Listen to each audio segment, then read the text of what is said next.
wondered why some laptops handle high-end gaming and editing like a beast, while others struggle to open Photoshop? It all comes down to one key component, the GPU. But how do laptop GPUs actually work? And should you go for integrated or dedicated graphics? Stay tuned, because in the next few minutes, I'll break it down in a way that's simple, clear, and helps you make the right choice. Your laptop's GPU, graphics processing unit, is responsible for rendering images, videos, and animations. It plays a crucial role in gaming, video editing, 3D modeling, and even AI tasks. But not all GPUs are created equal. Let's break down the two main types you'll find in laptops: integrated versus dedicated GPUs. Integrated GPUs are built into the CPU, like the Intel Iris Xe and the AMD Radeon graphics. They're energy efficient, which is great for battery life. They're best for casual gaming, web browsing, and basic tasks. Whereas the dedicated GPU is separate from the CPU with its own memory called VRAM. It's much more powerful for gaming, 3D rendering, and professional work.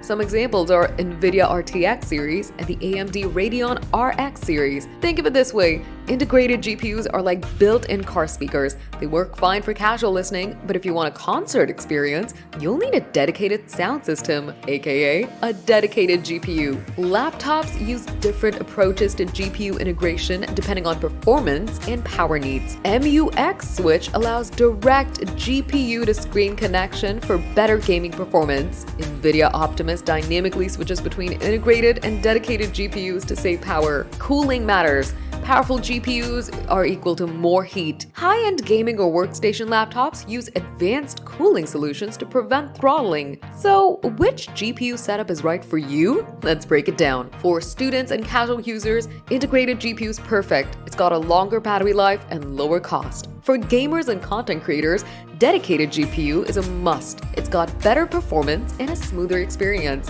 For professionals, 3D, AI, and video editing, high-end dedicated GPU with ample VRAM. And that's how GPU integration works. Hopefully this helped clear up the differences between integrated and dedicated graphics. Got questions about GPUs? Drop them in the comments.